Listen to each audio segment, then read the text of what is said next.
Salam à tous, bienvenue à Spécial Faïda TV. Aujourd'hui, nous allons vous parler d'une vidéo de Oussa Bambaye Tigui, de déblocage à toute situation difficile avec la plante appelée Baranioubli. Donc, je vous invite à écouter cette vidéo jusqu'à la fin. Après, je vais vous la traduire en français. Salam. Billahi mina shaitani rajim bismillahir rahmanir rahim amma Allah fo kala barka da ka kan ma tana muso bela jani fo kay fo shila kay fo kirala la bang mala bala ko dam la bela jani ma famia ko mala ko dam bela jani ma kan ma tana muso ngam Allah fo kala barka da ka chila fo ka chila barka da ka kla ka mba saba fo mba ma kula mba karja mba na bunu ko fo shila ko fo kirala la bang mala bala ko dam na bela jani ma la ka dun kan karamo fo nkoro mu ye nkara lonna ko foshila ko fokina ka tunne kan kara mo fawfu ko dwana lamini be kono kan kara mo fawfu bugna lamini bela jeni kono ko foshila ko fokina la mi kono gbe usaz mayri tiye wala ngwaima usaz mayri tiye ka londa manatate ka bongono ka daima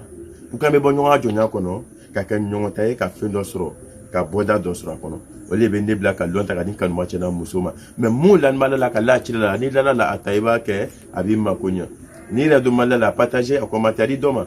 peut-être il est makota la dobi krefoti makoba la mi mesika la ratia kono et sa femme na ni ne le franco ma on ne loni dama ka toto ngono ne be minila la fala kana ka neye ay fefe bina kala jabi do la ka jana assalamu alaikum ngai matuni mena yiri mi daima ayiri to la fle bani wule ne bene anu we fon ma ko bani wule badi wule ne bete e ta dos ro be ko na ko dabari bana le bakan e ta dos ro ka fo ko na ko afari le ba ngonya e ta dos ro ka fo ko no de pa le be ale ni te la ratia e ta lu dos ro bembari ale be lu to la kono ya jabaru masala e ala nguma e ta lu dos ro bembari ale be lu kono badimo te ben krema fadimo te ben krema donu ko te ben sadi bembari ale be lu kono fo ite nanaye juya ani fandanya ole be nana chemai et sa femme là doit fontaine doit fontaine ketan au lieu de nana chamay même fourri de kono beta do resoro abbe maria rebe fur do de kono ken musote bankrima chama beke juya ni frandale ani mangoya le bake ko buka nguma bani vlefle ikela che ikela museo ika lon ka fo kono fi bana bika beko shu ale mangoya bana bika parce que mangoya ba reka bana le tuni bana bika duni bana bay ni maja moye moti se qui sont nini mo ma be kele ma tisi ka buyire nyai nini mo ma be kula ye se ki yire soro ni ma barada soro ikadi mo yoro na tisi ka la sia kono ibe ke beju be ki juwe o laba ibe ke kono juwe fa ala ko ta bambela jenika ala nanya ka ande unanya dewro musa hakito ay deuna dewanu mo ye dewya hakito am baula anu muta fatula men ko fatun tamse kan hakito la fa me ko la ko bambela jenima ni de manya dewro muso se ko ile re manya fro ni de masno dewro muso se ko ile re masno fro ma ala ampela jeni do la nya ka nunga no la nya duni ile mo mbi ko kono no fini fe on bi kan italo e ba ke chodi italo be la fia chodi ba ni wule fle ni chele ba kuru wuron fla nyini ni musole ba kuru wuron fla nyini ni ya kuru wuron fla soro ko siriwa banalowa suya banalowa kara banalewa neri banalewa ko luta ka buka peu ni ndi kuru wuron fla soro akuru wuron fla soro le ko fe ka ba benga senane avec un saraïwa, avec un nisiwa, avec un baba, c'est nani kurokun koro donyini, Allah ni kururo flaga, iba saraka, ka juga ni toro ni mambuya ni banata ka buka, ka saraka ka shuya bana toro banata ka buka, ka saraka ka kono juga juska ka buka chuga mina, ka saraka ka chesiri ni musosiri ka buka, ni bana saraka la te ka bampeu, ibe kurokun koro ta ka bladara duma. Ni ya bladara duma, ibe ni kururo flaga, ni kururo flaga ka toka kurami, a konu kofede. Ya dunya te be ketcho na ala re ba yidala ma fo sa ma ti ba yidala de akoni ko fe ya dunya te ko na ala re fem bika ala bo boda o here ala bo yidala fem be juma yi o ju ka shino toro ala bo yidala ka fo ko mi bika ile re bu no nyer mais ma fuma o sa ma yidi le ila o sa ba ti le kibaru la de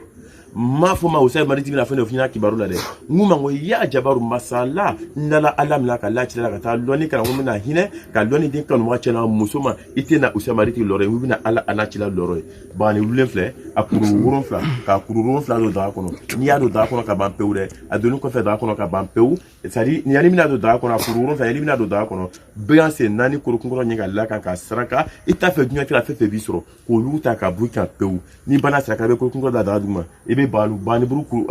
bani wulen i b'a kururu fila to ka don a kan n'i y'a don a kan i b'a sigi ta kan n'a mɔna i b'a tobi i bɛ to k'a ko ka mɛ su wolonfila tile wolonfila i tɛ b'a ne ko la su wolonfila tile wolonfila ka juguya ni mangoya ni tɔɔrɔ ni siri min t'u kan k'o t'u kan n'ala m'o bɔ yen pewu n m'a fɔ o changement ti dɛ n ka ala de b'a b'u kan pewu mɛ ala a cila kamisa cila tan saba wɔɔrɔ ma n'a nafa ala nafa n'o baraka ye ya muhammed sallallahu alaihi wasallam a nafa n'a baraka ala nafa n'a ye ala hinana ya muhammed sallallahu alaihi wasallam kosɔn mɛ fɛn fɛn bɛna kɛ kila kamisa cila tan saba bonya n'a baraka kosɔn ala jaabi don a bɛɛ lajɛlen na ala ka jɛna ala sɔrɔ sɔrɔ ka ala ye n nin bɛ bɔ ka miiri kanubaga cɛna muso ma min bɛ kɛ bani wulen kan bana sira kan juguya sira kan tɔɔrɔ sira kan dusukasi sira kan mangoya sira kan pour que bɛ tɛ ka bɔ kan cogoya min i bɛ lafiya ka kɛ fɛn dɔ ye ka fɛn dɔ ɲa pour que i bɛ s'i ba kɔrɔ i bɛ s'i fa kɔrɔ i bɛ s'i balimaw kɔrɔ i bɛ se ka fɛn dɔ ɲa sigi ɲɔgɔn na o de kama n ko n bɛ bɔ ka lɔnni di kanubaga cɛna musow ma n ka fɔ kanubaga cɛna musow ne y'a kɛ n yɛrɛ ye ka nafa sɔrɔ ka fɛn dɔ sɔrɔ a la donc ne bɛ bɔ ka dal'u ma a y'a ta k'a kɛ ka bɔda sɔrɔ a kɔnɔ mais ni ne y'a di ka tɔ to n kɔnɔ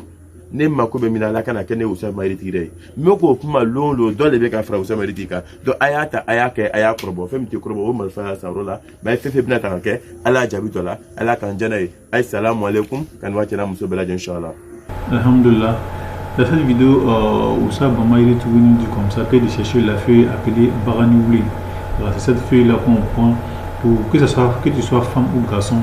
vous cherchez 7 tas. Voilà, que vous soyez femme ou garçon, vous cherchez 7 tas.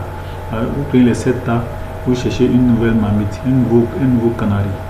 Avant de mettre les 7 tas dans le canari, vous cherchez les os, anciens os de mouton, bœuf ou chèvre, 4 os. Voilà, vous cherchez 4 os de mouton, chèvre ou bœuf. Vous mettez dans la marmite d'abord. Après, maintenant, vous ajoutez les 7 tas de la plante appelée Baranouli. Vous mettez ça dessus. Et maintenant, quand vous mettez dessus, avant de mettre de l'eau pour préparer, vous dites tout ce qui est sur votre cœur, tout ce qui vous tracasse, tous vos problèmes, pour que Dieu règle, tous vos problèmes que vous voulez que Dieu règle. Vous parlez tout. Après, maintenant, vous mettez de l'eau dessus, vous partez préparer. Vous préparez, et puis quand vous finissez de préparer, vous utilisez ça matin, soir, vous lavez, vous buvez chaque jour, matin, soir. Voilà, vous préparez chaque jour, vous lavez, vous buvez matin, soir, chaque jour. Inch'Allah, si Dieu le veut, vous verrez un changement dans votre vie, vous verrez ce pourquoi vous avez fait cette faïda. Dieu va mettre sa main dessus pour qu'il y ait la baraka dedans. Ok, donc c'était tout pour la vidéo d'aujourd'hui. Je vous invite à l'écouter, à la partager pour en faire profiter à d'autres personnes. Donc sur ce, je vous dis au revoir et à la prochaine vidéo. Salam.